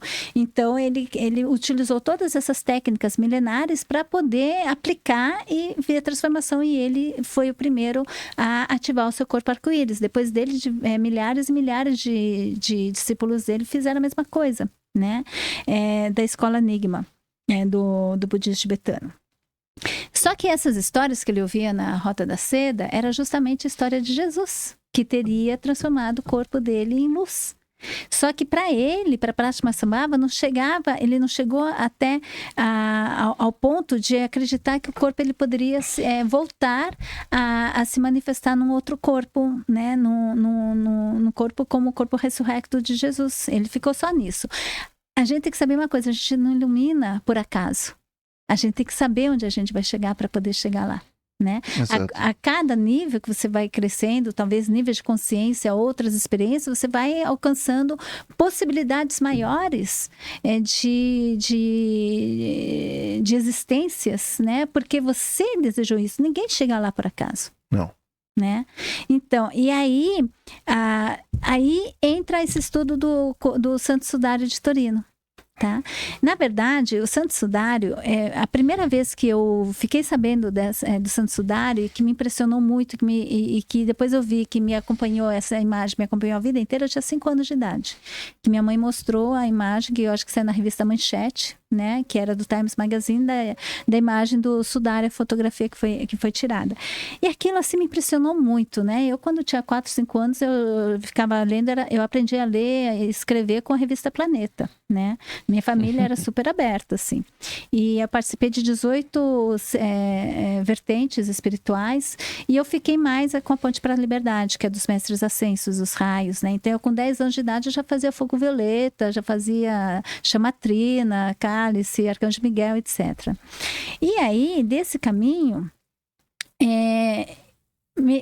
assim... Em 2015, mais ou menos, antes que eu comecei a escrever esse livro, né, em 2009. Aí em 2012 saiu o GPS espiritual desse livro, e aí eu repeguei para escrever em 14 e terminei em 17. E quando eu repeguei para escrever em 14, nesse ínterim, ele já tinha me mostrado, outra vez, me chamado a atenção para o Santo Sudário, né? Estudos que estavam sendo feitos em cima do Santo Sudário. E isso me chamou a atenção, mas eu não liguei nisso. Aí eu também ouvi falar do corpo arco-íris dos tibetanos, e também com toda a minha experiência, eu estudei 4 anos de medicina, mas depois fiz naturopatia, fiz psicologia. Então, com toda essa experiência também claro. Científica, tudo, eu me interessei muito aos processos de cura espontânea, aos processos de autocura, né, energético, física quântica ligada à medicina. Aí, de repente, quando eu cheguei em 2015 para escrever esse livro, eles falaram assim, eu disse assim, nossa, tem tanta informação científica. Eu sentia que tinha um sentido muito grande todas essas informações que eu tinha, mas era muita informação.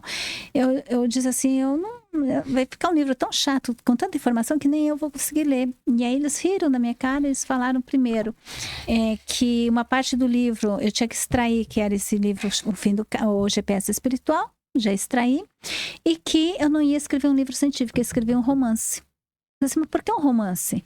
Porque se você escrever um livro científico, você vai ficar presa nas querelas científicas, porque nada disso é 100% provado. E vai limitar as pessoas. Vai aí, limitar as pessoas.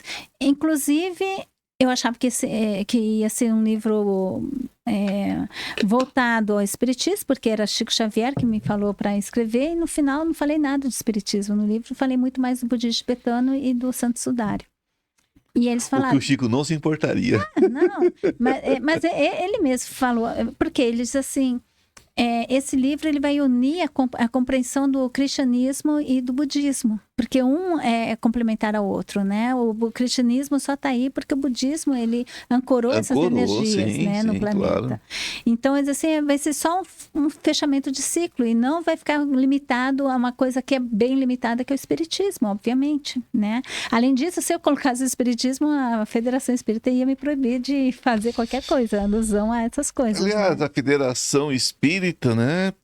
Eu tenho o maior respeito pela federação, mas... também, viu? Né? Maior respeito pela federação, diga-se de passagem. Né? O problema não é a federação. O problema são alguns presidentes de alguns centros, né? Exato. Que hoje eles conseguem negar até Chico Xavier. Com certeza. Aí eu falo assim, querido, dá licença, né? Desculpa. Pega descendo, né? Que você tá equivocado, né? Teu ego tá muito inflado, né? Se você questionar Chico Xavier, então desculpa, né? Acabou o espiritismo para mim. E eles se apoderaram da imagem de Chico. Se apoderaram totalmente, então assim... Ninguém mais pode falar nada. E eu tenho recebido muitos kardecistas maravilhosos.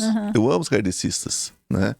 Eu já bebi nessa fonte, né? Também. Mas assim, precisa baixar um pouco a crista, né? O tupete, porque não é assim que funciona. A gente tem que se concentrar nos ensinamentos. Nos ensinamentos, e não em regras, dogmas, claro. né? Claro. Vamos baixar a crista, porque senão porque a base da espiritualidade é a humildade, né? Claro. Então vamos baixar a crista, menos, bem menos. Com certeza. Né? Porque senão fica uma coisa insuportável. Fica insuportável, porque eles se alegam o poder de proibir que a gente fale, né? Que a gente passe as informações. Mas aí eu só sei que nisso... quando eu fui escrever o livro, eles me mostraram, assim, me revelaram, né? Eu olhei ali uma experiência onde que, de repente, eu comecei a escrever um livro e comecei a ver essas imagens do lama meditando, entrando dentro dele, visitando, né, o seu mundo interno e descrevia ali tudo. E depois ele falava assim, eu queria ficar aqui, mas eu não posso porque eu tenho visitas a receber. Aí eu parei e disse assim, peraí, sou eu que estou escrevendo esse livro e você diz que você vai ter visitas, mas que visitas são essas? Aí eu vi subindo e eu sabia que eu estava lá no Nepal, né? Eu viajei uma vez quando eu tinha 24, 25 anos, eu viajei para o Nepal e foi uma viagem muito auspiciosa. E aí eles falaram, você viajou lá naquela época, 20 anos atrás, para poder escrever esse livro também. E aí eles me mostraram uma italiana subindo a escadaria do templo de Sechém.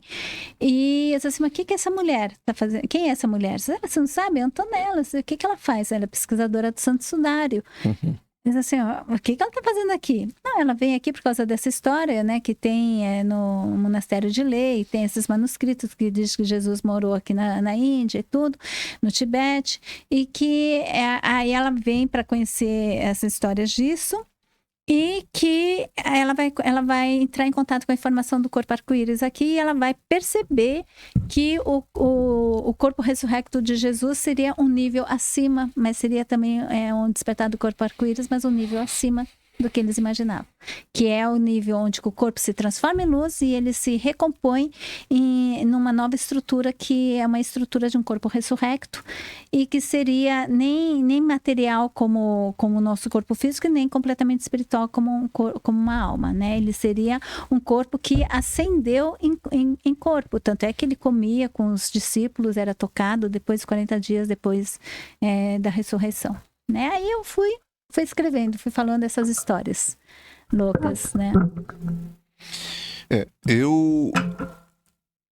Eu sempre achei a questão do Santo Sudário extremamente importante, extremamente controverso, né? Eu acho que a própria figura ali é como se tivesse coberto o corpo dele de sangue, apesar Mas que é sangue que apesar tá que a ali, escarificação ali foi terrível, né?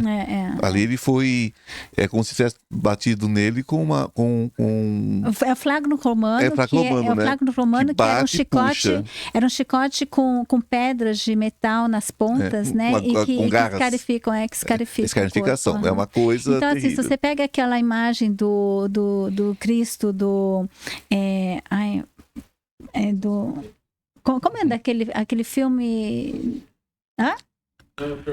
Não, Fernando. Como que é o nome? Aquele filme do Mel Gibson, né? Sabe aquele filme do Mel Sim, Gibson? Como que era o nome do filme? Eu não consegui assistir, Tá, tá? então, mas Eu sei qual é. essa imagem de Jesus totalmente coberto de sangue, essa que é a verdadeira imagem, na verdade. Então você assina embaixo na veracidade Do Santo Sudário, sim. Incrível. Sim. Então, assim, de acordo com todos os estudos, assim, 99% das informações do Santo Sudário, eles são invisíveis aos olhos humanos. E a gente só conseguiu ver essas informações, ele é o objeto mais estudado cientificamente no mundo. Ele tem milhares de horas. Mas você vê isso como uma questão ainda. Por que as pessoas não abrem? Por que as pessoas realmente não abrem o que já descobriram? Por exemplo, Tá bom. Por que as pessoas não abrem? Qual é a intenção por trás de se manter isso ainda como uma dúvida? Então, tem várias questões. Primeira delas, existe uma área muito importante, muito forte na Igreja Católica, baseada no dogma da fé. E o dogma da fé é dogma sem objeto. Se você colocar um objeto que prova a existência de Jesus, você quebra com o dogma da fé. E para uma parte da Igreja Católica, é mais importante o dogma da fé do que a prova da existência de Jesus. Entende? Então, essa turma ela é muito, muito forte, investiu muito dinheiro, por exemplo, nesse estudo do carbono 14, né, que foi feito, que deu que era, era algo forjado da época da Idade Média. Né?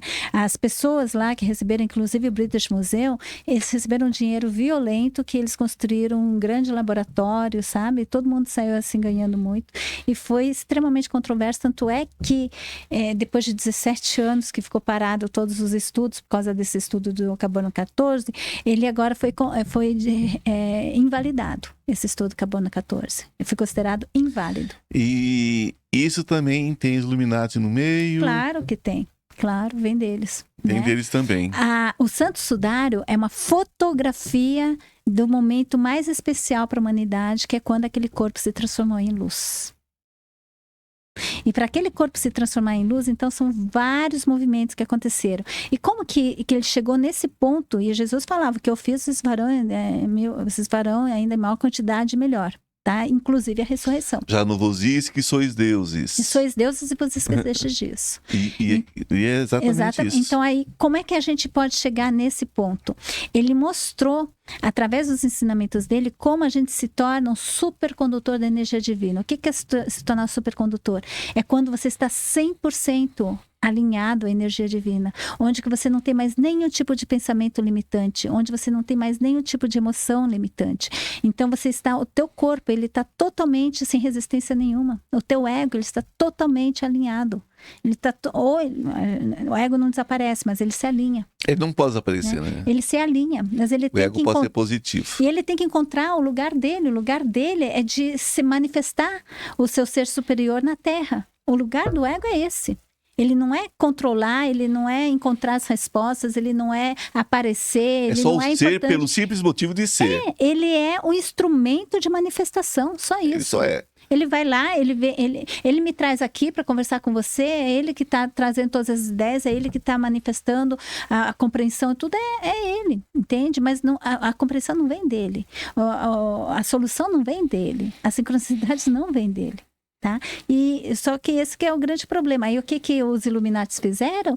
Eles hipnotizaram esse ego, hipnotizaram a humanidade, né? Para poder aproveitar da nossa energia e nos manter prisioneiros dessa forma, tá?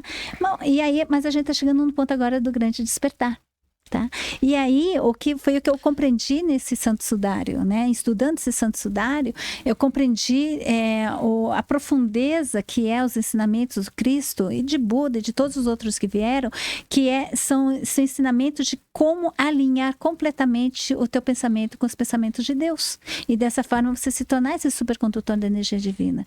E quando você se torna esse condutor da energia, o teu corpo, ele conduz, ele dá passagem a essa energia que é tão alta que vai soltar os teus, toda a matéria densa, vai alargar como relaxar as ligações entre as moléculas e depois elas vão se refazer dentro de uma nova grelha eletromagnética no teu corpo, que é um corpo ressurrecto. E aí eu estava pensando assim, mas um dia eu acordei pensando assim, mas será possível uma nova matéria, uma matéria diferente dessa nossa, né? Será que é possível criar essa matéria? E nesse mesmo dia, porque tudo é sincrônico, né? Nesse mesmo dia, eu recebi um artigo científico falando que 2 universidades no mundo tinham criado supermatérias. E uma delas era na minha cidade, em Zurique. Então, na hora, eu falei com o cientista, o artigo não tinha ainda sido lançado, mas ele me passou o artigo, e era um artigo de física de materiais, coisa super complicada de ver. Mas na parte de metodologia, e para isso serviu todos os meus estudos de medicina, né? Na parte de metodologia, eu vi que eu não compreendi direito, mas tinha todos os elementos que eu já tinha encontrado que funcionavam no ser humano e que também estavam ligados à produção, que o pessoal tinha estudado, a produção do santo sudário, né? Então, nesses estudos do santo sudário, eles falaram que precisava supercondutor, precisava uma energia muito forte, era a emissão de laser, a luz emitia de todas as células do corpo, não era algo focado, né? Era todo o corpo que emitiu luz de uma maneira extremamente rápida, numa potência maior que uma bomba nuclear, mas tão rápido que produziu zero praticamente de calor, porque se tivesse produzido uma faísca de calor já tinha dissipado aquele tecido, porque é um tecido super fino, né? Mais fino que uma seda. Tá? Ele não desapareceu, não desapareceu porque essa enorme quantidade de energia simplesmente passou de uma maneira instantânea.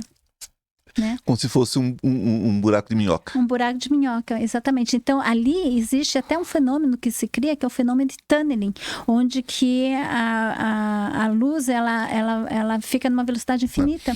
Eu vejo de uma forma muito interessante, viu, Rafael? Inclusive, isso é matéria quase que para um podcast.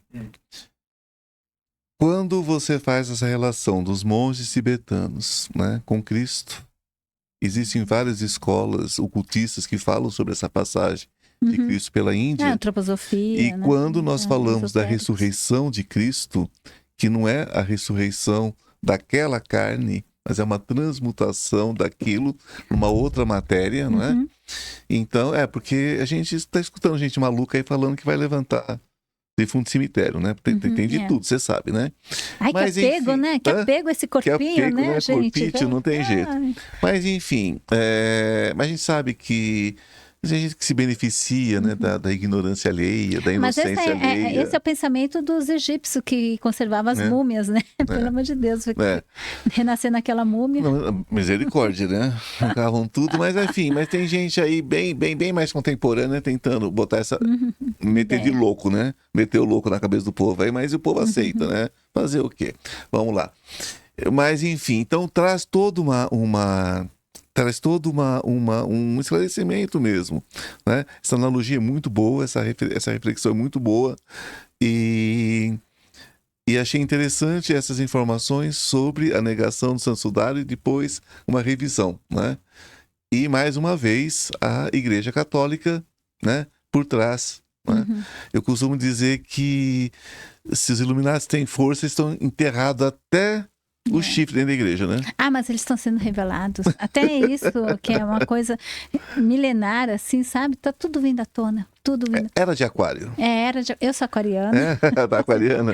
Era também uma japonesa que viveu em Zurique, vive em Zurique, que viveu na França por muitos anos, né? De origem asiática, quer dizer, você já é a própria aquariana, né? A própria era de aquário, né? Maravilhoso. Então, muito interessante. Eu gostaria que você falasse um pouquinho, fizesse um potpourri dessa história toda, né? Porque você também trabalha com técnicas de cura, se eu entendi direito, através dessa técnica de tox, que é uma acupuntura, né? FT, que é uma acupuntura emocional. E você também trabalha com a questão de vidas passadas também, né? A TVP, mas é uma regressão, é uma outra colocação. O objetivo dessa regressão de vidas passadas não é de conhecer vidas passadas, até às vezes a pessoa nem vê vida passada. Não, que é um saco também isso, não, né? Pra que ficar vendo? Mas assim, para a gente abrir pra gente abrir um caminho de conversa com o nosso ser superior, né? Então, ele vai mostrar alguns itens no começo, tudo para, dando as letrinhas para depois fazer umas frases, né? O intuito disso, até as pessoas antes de fazerem a hipnose, elas vão colocar todas as questões que sempre quiseram perguntar para Deus e nunca puderam. A hipnose, ela serve para acalmar o teu ego ou deixar ele de lado, para que a tua inteligência maior, o teu ser superior, que está sempre presente com você e que fala com você através da intuição, através dos sonhos, né? Através das sincronicidades, ele fala o tempo inteiro. Só que ali na hipnose você vai poder ter consciência disso e vai criar um caminho de comunicação com esse ser superior, né? Então, esse é um processo que demora de 2 a 8 horas, né? Geralmente, eu nunca fico menos que 3 horas. Eu já não atendo, gente, nem me procure, porque eu não atendo, mas eu tenho uma equipe de terapeutas formados, né? Que agora já tem pelo menos 3, em breve vai ter mais terapeutas para poder acessar isso, porque é uma técnica que realmente permite com que as pessoas... Já chega num tempo que não tem mais, né? A gente não tem mais como atender, né? Vai chegando num ponto que... Eu tô com uma lista de 80 pessoas para atender. A gente fica ficando sem paciência, na verdade, né? Porque, primeiro, as pessoas, a gente não sabe se elas querem se cuidar, né? As pessoas te procuram quando você diz o que tem para fazer.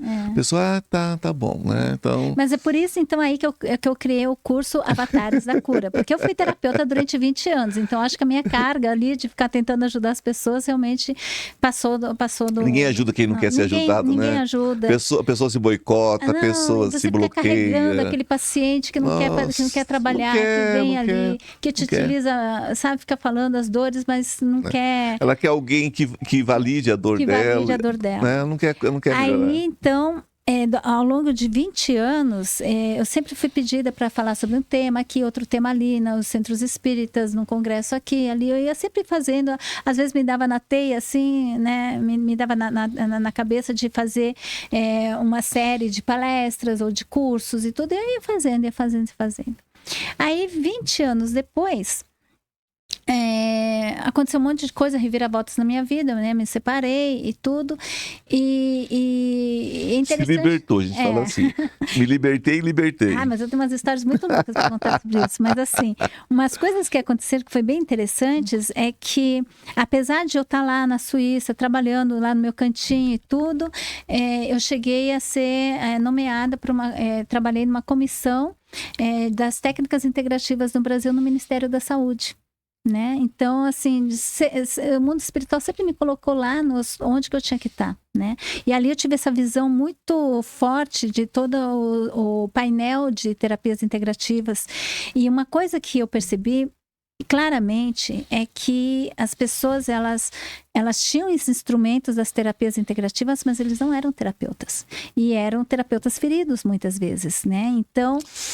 é bem complicado isso, cura-te sabe? a ti mesmo, essa base. Exato, cura-te a ti Curador, mesmo. cura-te a ti mesmo. E aí, então, chegou um momento que eles falaram para mim assim, Meire, você vai dar um curso, você senta e coloca no papel todos os teus conhecimentos. Aí eu sentei, escrevi todos os conhecimentos, deram 44 temas. aí eu organizei isso numa sequência lógica, eles assim, isso aqui e aí eu já escrevi uma cartinha, mandei para 20 pessoas e 15 já se inscreveram, na semana seguinte comecei a dar aula. E aí eu fiz durante um ano inteiro, eu criei, primeiramente, terapia integrativa do corpo arco-íris. A ideia era, então, de revisitar toda a história do ser humano, né, em todas as suas experiências, e fazer as pessoas saírem da Matrix, dos programas de cada uma dessas áreas das experiências. Quebra de Matrix. Quebra de Matrix. Seja na autoestima, seja no auto-amor, seja nas feridas emocionais, dependências, compulsões, as parte emocional, karma, criança interior ferida, relacionamentos, família, né? Então eu peguei assim todas as áreas. E aí aconteceu várias coisas. Me separei, vim morar do Brasil um tempo e tudo, e aí, há cerca de 1 ano e meio atrás, 2 anos agora, vai fazer 2 anos, eles falaram assim, agora você vai pegar uma parte daquilo, tudo que está ligado à autocura, e você vai começar a ensinar, e no começo era para terapeutas, para curar os terapeutas, ensiná-los a serem terapeutas de si mesmos. Por quê? Porque através da autocura é que a maior escola, universidade para aprender é a tua própria vida, são as tuas experiências. E a tua alma já te deu todas as experiências necessárias para se tornar... Você tem milhões de arquétipos dentro de você, claro, isso é tudo. Nós somos extremamente complexos, nós somos riquíssimos de experiências. Isso é tudo, né? E a gente só dá realmente lá para o outro, né, aquilo que a gente viveu profundamente, que você superou. Né? A gente dá a nossa superação, a gente não dá a nossa dor para o outro. O terapeuta não dá dor, ele dá uma superação. Aí é que tá. Quanto de mim eu vejo em você, e quanto de que eu não consegui trabalhar em mim, eu tento trabalhar através de você. Mas quando isso acontece, é um problema. Exatamente. Então, aí assim, ou você vive a vida de terapeuta só baseado na busca do dinheiro, do sucesso financeiro, e aí você está totalmente desconectado e você faz muito mal para as pessoas, criando um karma terrível, gente. Querida, é o seguinte, olha, existe um grupo de terapeutas hoje que vem de várias partes, de várias atividades, largam suas atividades e vêm para a espiritualidade. E são terapeutas incríveis. Eu conheço um monte. Eu fiz isso a minha vida inteira. Só que não é meio de vida, porque eu sempre tive profissões paralelas, sempre. Sempre dei palestras, sempre dei aula, sempre fiz muitas coisas. Então eu não vivo só das consultas. Então para mim não é. Hoje eu nem consulto mais tanto. Hoje eu consulto a passant, quando me dá vontade de atender, porque eu não tenho tempo mais. Agora, o que tem de gente que não tinha nada para fazer na vida e achou que isso era um nicho de trabalho e veio pelo dinheiro, é brincadeira. É brincadeira. Virou matula. Desculpa, e que gente. Usa todas as coisas de mídia, né? E que utiliza dessa mídia. Se você pode pagar a mídia, você tem nome, né? Você investe aí 500, 600 mil reais em mídia. Eles procuram um nicho, né? Jogam essa, a gente ajuda nisso. E pronto. Então eu vejo isso com uma certa atenção. Ninguém faz nada para ninguém, faz tudo para si mesmo, né? Faz tudo para tudo que você faz de bom, de ruim, você faz para você. Mas enfim, gente, fica de antena, ligado, né? Fica ligado. Então, assim, justamente, aí eu criei o curso Avatares da Cura, que agora está aberto a todas as pessoas, mas que eu ensino você a se tornar terapeuta de si mesmo. E aí, um dia eu estava fazendo de manhã, assim, eu fiquei a manhã inteira sendo intuída para ouvir, a ver podcasts a ver entrevistas e coisas sobre experiência de quase mortes. Assim, mas eu já falo sobre isso, eu já pesquisei tanto, tudo. Por que isso? Aí chegou um momento e eles falaram assim, Meire, porque o teu curso é uma experiência de quase morte. Sabe naquela revisão da vida que você faz? É uma experiência de quase morte, só que de uma forma controlada e consciente. E que todo mundo pode fazer. Ninguém precisa chegar numa experiência de quase morrer, ter um acidente, né? Fazer um monte de coisa, tudo, chegar lá para poder revisar toda a sua vida e poder utilizar a oportunidade de já estar encarnado, né? Porque a partir de um ponto se renovar e renascer para si mesmo através da sua própria consciência e autocura. E é isso que eu trago nesse curso. E lembrando, né, minha querida, que ninguém tem a receita, As coisas são diferentes, porque ninguém é dono de verdade nenhuma, né? Tem diferenças. Eu vivi a quase morte de uma forma, a outra vive de outra forma, porque nós construímos até isso. Mas justamente o que eu faço, o que eu ensino às pessoas é como fazer com a tua experiência única. Sim, o que você faz com a tua experiência única. Isso é muito lindo. Né? Como você pode olhar isso, como você pode trazer qual é o objetivo de tudo isso? Trazer o perdão, trazer o perdão, né? Trazer o perdão. E o perdão eu vejo como uma capacidade cognitiva de ver uma situação do ponto de vista mais expandido. Olha, Meire, quando eu escrevi sobre o perdão despertar, né? Entre o perdão e o despertar, o que foi isso aqui? Essa jornada para mim. O perdão foi meu remédio. E olha, não foi sobre perdoar os outros, não. Porque eu sempre tive coração de perdão. Mas eu tinha uma dificuldade de me perdoar. Claro. Né? É o mais então, difícil. O perdão foi a minha grande cura, o me perdoar. Porque a gente conhece todas as nossas mazelas, a gente sabe que a gente não fez aquilo por inocência. Sim, não, e não só isso, não só isso.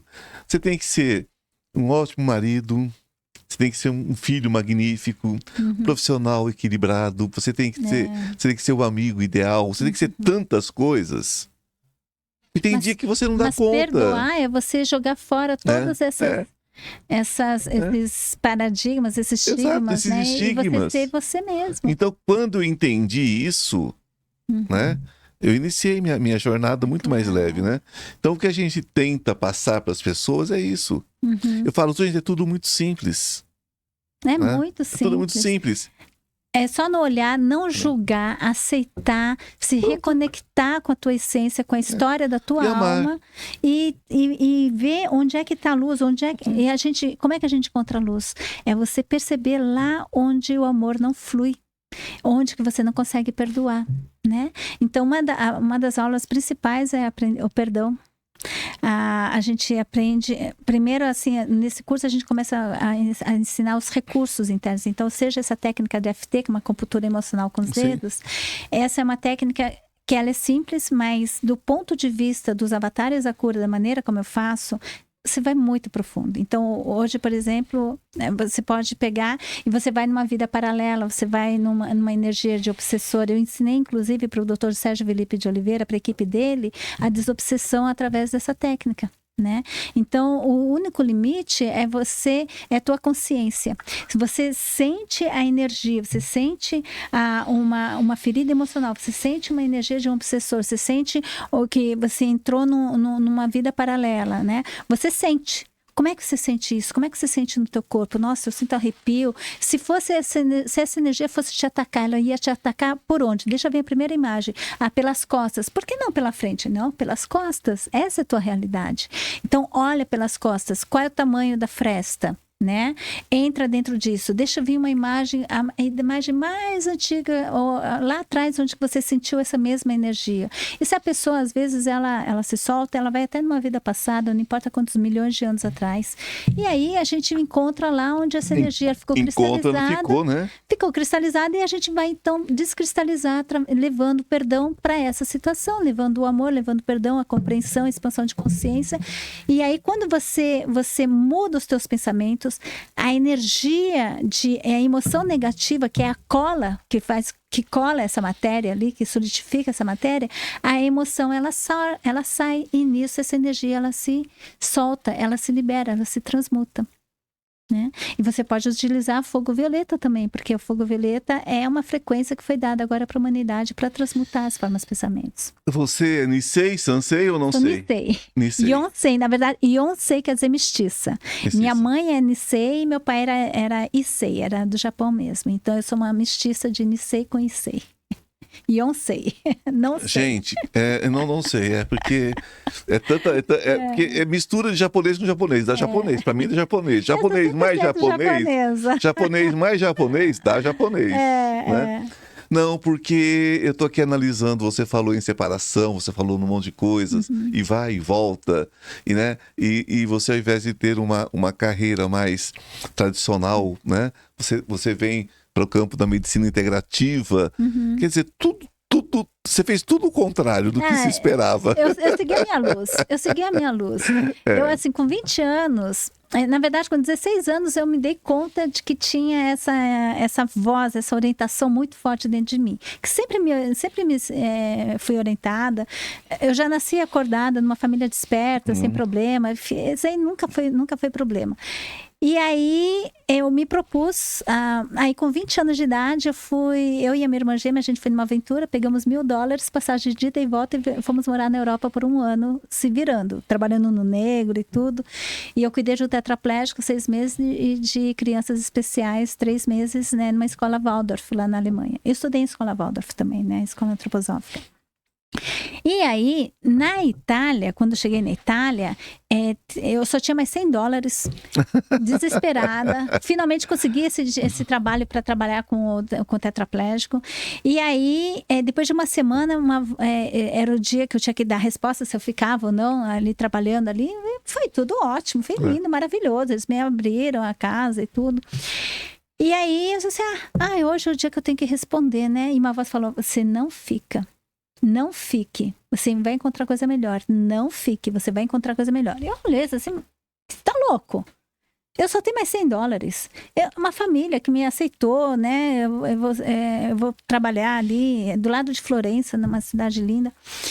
Aí a voz falou, não fique, você vai achar uma coisa melhor. E eu briguei com essa voz, assim, desconsiderei tudo e fiquei. Foi eu dizer sim, tudo mudou. E aí eu trabalhei praticamente como escrava durante 6 meses. Que horror. Eles pegaram meu passaporte, eu não tinha direito a nada, nem a pensamento. A cada 1 minuto, 2 minutos eu tinha que falar o que eu estava pensando. Então, assim, foi um horror. 6 meses eu saí totalmente traumatizada dessa situação. Depois eu morei com as crianças especiais, foi maravilhoso, eu cuidava de autistas, foi uma experiência maravilhosa. Mas eu fiquei com esse sentimento, com estresse pós-traumático durante muito tempo por causa dessa experiência na Itália. E aí, então, eu decidi que eu ia treinar e ia ser muito obediente a essa voz.